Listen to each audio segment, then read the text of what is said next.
Hello दोस्तों। आज हम पढ़ने वाले स्टैंडर्ड 9 चैप्टर 11 वारसागत। तो चलिए हम शुरू करते हैं। यहाँ पे लेखक का नाम है दुर्गेश ओझा। उनका जन्म 6 मार्च 1965 में हुआ था। यहाँ पे लेखक का पूरा नाम दुर्गेश भास्कर राय ओझा और उनका जन्म स्थल पोरबंदर है। वो अभी फ़िलहाल सिंडिकेट बैंक पोरबंदर में काम कर चुके हैं। उन्होंने बहुत सारी सामयिक और वर्तमान पत्र लिखे थे और उन्हें प्रकाशित भी किया था। और उनका फेमस लघु कथा यानी कि शॉर्ट स्टोरी है, उसका नाम है अक्षत। उन्होंने खेल नाम का वार्ता संग्रह भी प्रकाशित किया था। उन्होंने टीवी सीरियल में अभिनेता की तरह से और संगीत के कार्यक्रमों में गायक की तरह काम किया था। इस लघु कथा के साहित्य प्रकार में जो लाघव होता है और उसके लास्ट में यानी कि स्टोरी के लास्ट में जो भी हमें सीख मिलती है उसका यहाँ पे अत्यंत महत्व है। और इस चैप्टर के लघु कथा में हमें वारसागत यानी कि विरासत में जो हमें हकारात्मक मूल्य मिलते हैं उनका लेखक ने यहाँ पे एक अच्छी तरह से गुथनी करके एक सुंदर स्टोरी सुनाई है। तो चलिए उसे हम समझते हैं। છેલ્લા 10 વર્ષથી રામશંકરના કુટુંબ અને તેમની જમીનનું જતન કરી રહેલા મગને ફળદ્રુપ ખેતર જોઈ રાજીપો વ્યક્ત કર્યો. ઠાડ, તડકો કે વરસાદ કશું ગનકાર્યા વિના તેને દર વર્ષે ફળો, શાકભાજી અને અનાજનો મબલક પાક ઉપજાવી અઢળક કમાણી કરાવી આપી હતી. તેની આ મહેનતનો બદલો વાળવાનો શુભ વિચાર રામશંકરને આવતા એમને જમીનનો એક કટકો મગનને કાઢી આપ્યો ને કહ્યું, મગન, આસી આ જમીન તારી. આમાં તું તારું મકાન અને ખેતર બંને બનાવજે. પરંતુ પાક્કું લખાણ થાય એ પહેલાં જ રમાશંકરે દેહ છોડ્યું ને બન્યું એવું કે મગનની જમીનમાં મબલક પાક પાક્યો અને રામશંકરના દીકરા મોહનના ખેતરમાં પાક નિષ્ફળ ગયો. यहाँ पे स्टोरी में रामशंकर जो है बहुत अच्छे बड़े कुटुंब के व्यक्ति थे। उनके पास बहुत सारा ज़मीन था। तो पिछले 10 सालों से रामशंकर के वहाँ पे मगन काम करता आ रहा है और उनकी ज़मीन का जतन यानी कि उनका संभाल करता आ रहा है। उस ज़मीन के ऊपर वो खेती करता है, फसल उगाता है। ठंडी हो, गर्मी हो या बारिश हो, उन सब की परवाह किए बिना वह फ्रूट्स, वेजिटेबल्स और ग्रेन्स उगाता है और बहुत सारा प्रॉफिट कमाता है और उसे रामशंकर को ही देता है। इतना अच्छा मेहनती ईमानदारी मगन को देख के इनको कुछ देने के बदले रामशंकर ने यहाँ पे एक ज़मीन का टुकड़ा मगन को दे दिया था और कहा कि मगन, आज से ये ज़मीन तेरी और इसमें तू अपना घर और खेत बना लेना। लेकिन इसका लिखावटी रूप में कोई कागज़ आए उससे पहले ही रामशंकर की डेथ हो गई थी। और उसके कुछ समय बाद मगन के ज़मीन में बहुत अच्छी फसल हुई और रामशंकर का लड़का मोहन के खेत में फसल निष्फल हुई, फसल अच्छे से नहीं हुई थी। સ્વજનોએ સલાહ આપી, તારા બાપે આ જમીન મગનને આપી એ સાચું, પણ એનો પુરાવો ક્યાં છે? વહેવારું બન, આંકડે માકો વગરનું મત છે. 4-5 આગેવાનોની ત્યારે હાજરી હતી, પણ એને તો આપણે ફોડી લેશું. स्वजन, यहाँ पे स्वजन यानी कि रिश्तेदार।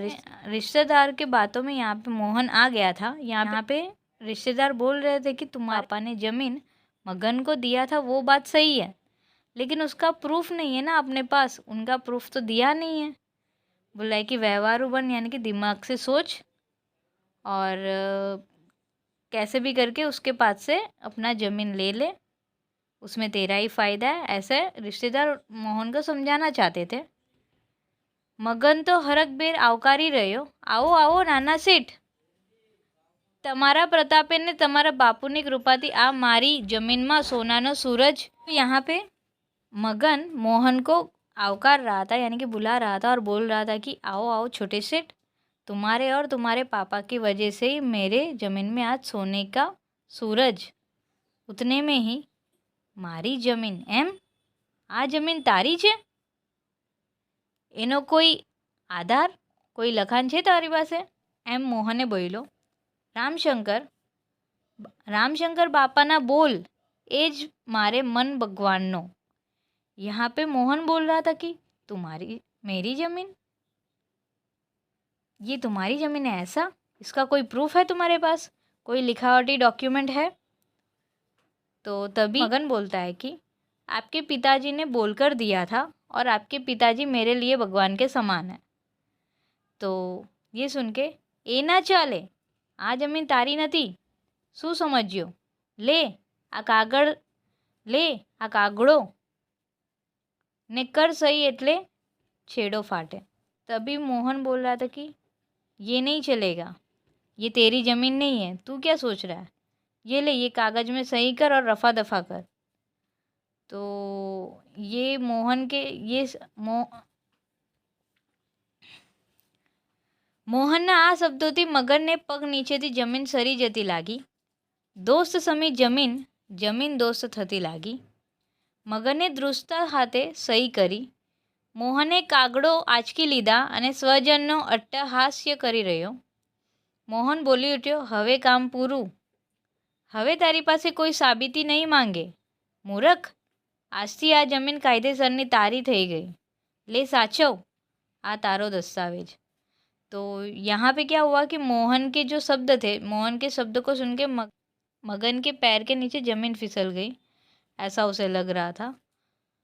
और यहाँ पे मगन ने अपने कांपते हुए हाथों से उस कागज़ के ऊपर साइन किया और उसी तुरंत ही मोहन ने उस कागज़ को छीनते हुए, और उनके जो रिश्तेदार हैं वो हंस रहे थे. और मोहन तब बोल उठा, अब काम पूरा हुआ, अब तेरे पास कोई सबूत नहीं मांगेगा.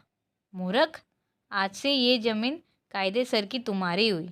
ले पकड़, ले संभाल ये दस्तावेज, आज से ये तेरा हुआ. સતબ્ધ સ્વજનોએ પ્રશ્નસૂચક નજર માંડી એટલે મોહને હડસેલતા કહ્યું, હું રમાશંકરનો દીકરો છું. ये सब कुछ देख के स्वजनों के मुंह पे आश्चर्यजनक भाव दिख रहा था. उन्होंने सोचा कि यहाँ पे ये क्या हो रहा है. तभी मोहन ने बोला कि मैं रमाशंकर का लड़का हूँ. यानी कि यहाँ पे ये बोल रहे हैं कि हमें अपने पेरेंट्स से वारसागत में जो भी धन दौलत है उसके साथ उनकी इज्जत, उनके अच्छे गुण, वो सब कुछ भी मिलते हैं. तो यहाँ पे मोहन बोल रहा है कि मुझे रमाशंकर यानी कि उनके पापा से उनके अच्छे गुण मिले हैं. इस चैप्टर से हमें ये सीख मिलती है कि हमें विरासत में अच्छे गुण भी लेने चाहिए.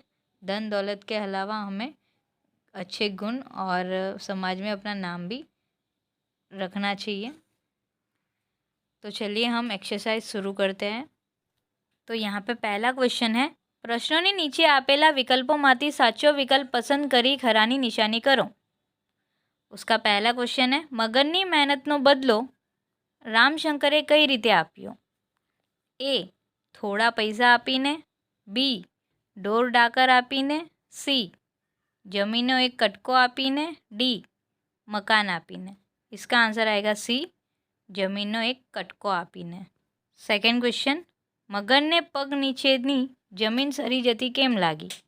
ए, धरतीकंपनो अनुभव थवाथी, बी, आ जमीन तारी नथी एवा मोहनना शब्दों सांभळीने, सी, सतब्ध स्वजनोने जोईने, डी, रामशंकरना अवसानना समाचार सांभळीने. इसका आंसर रहेगा बी, आ जमीन तारी नथी एवा मोहनना शब्दों सांभळीने. थर्ड क्वेश्चन है, हूँ रामशंकरनो दीकरो छूँ. आ वाक्यनो भावार्थ नीचेनामांथी जणावो. ए, मारा उपर विश्वास करवो नहीं. बी, पिता पुत्रना विचारो जुदा पड़े छे. सी, हूँ ज जमीनो वारसदार छूँ. डी, मारा पिताना विचारो अने खानदानी मने वारसामां मळी छे.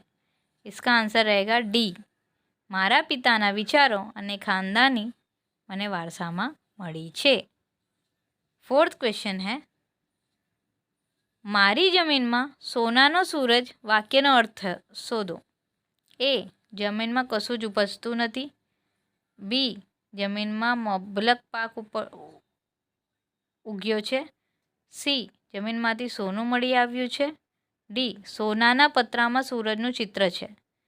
આનો આન્સર રહેશે બી, જમીનમાં મબલક પાક ઉગ્યો છે. इसमें क्वेश्चन नंबर 2, नीचेना प्रश्नों 2-3 वाक्य में उत्तर लखो. उसमें पहला क्वेश्चन है, स्वजनों मोहन ने कई सलाह आपी. आंसर रहेगा, स्वजनों मोहन ने मगन पासेथी जमीन पाछी लई लेवा सलाह आपी. तेमने कह्युं, तारा बापे आ जमीन मगनने आपी छे ए साचुं, पण एनो पुरावो क्यां छे? व्यवहारू बन. अब सेकंड क्वेश्चन है, मोहने दस्तावेज में सही करी आपी कारण के. उसका आंसर, मगने કહ્યું કે તમારા બાપુ રામશંકરની કૃપાથી આ મારી જમીનમાં સોનાનો સૂરજ ઉગ્યો છે. આ સાંભળી તરત જ મોહને તેને ધમકાવતા પૂછ્યું કે આ જમીન તારી છે, એનો કોઈ આધાર, કોઈ લખાણ છે તારી પાસે? મોહનના આવા શબ્દો સાંભળીને મગને દસ્તાવેજમાં સહી કરી આપી. अब इसमें क्वेश्चन नंबर 3, નીચેના પ્રશ્નોના સવિસ્તાર ઉત્તર આપો. મોહને પિતાની ખાનદાનીનો વારસો જાળવ્યો હતો. આ વિધાન સમજાવો. મોહનના પિતા રામશંકર હતા. તેમની જમીન છેલ્લા 10 વર્ષોથી મગન ખેડતો હતો. મગન ઠાળ, તડકો કે વરસાદ કશુંય ગન કર્યા વગર મહેનત કરતો. પરિણામે દર વર્ષે ફળો, શાકભાજી અને અનાજનો મબલક પાક થતો અને તેથી અઢળક કમાણી થતી. મગનની મહેનતનો બદલો વાળવાનો શુભ વિચાર આવતા રામશંકરે મગનને જમીનનો એક કટકો કાઢી આપ્યો હતો. પરંતુ પાક્કું લખાણ થાય એ પહેલાં રામશંકરે દેહ છોડ્યો. સ્વજનોએ મોહનને જમીન પાછી મેળવી લેવા ચડાવ્યો. સહજનોની હાજરીમાં મોહને મગનને ધમકાવ્યો અને તેની પાસેની જમીન તેની છે તેનો કોઈ આધાર, કોઈ લખાણ હોય તો બતાવવા કહ્યું. પછી તેને કાગળો પર સહી કરવા કહ્યું. મગને સહી કરી. મોહન બોલી ઉઠ્યો, આજથી આ જમીન કાયદેસરની તારી થઈ ગઈ. એ સાચવ, આ તારો દસ્તાવેજ. સ્તબ્ધ સ્વજનોએ પ્રશ્નસૂચક નજર માંડી એટલે મોહને મગનને ખભે હાથ રાખી કહ્યું, હું રમાશંકરનો દીકરો છું. હું રામશંકરનો દીકરો છું. આ રીતે મોહને ખાનદાનીનો વારસો જાળવ્યો. આ રીતે આ પાઠનું શીર્ષક वारसागत योग्य छे. ये वीडियो आपको अच्छी लगी हो तो लाइक, शेयर और सब्सक्राइब करिएगा. Thank you.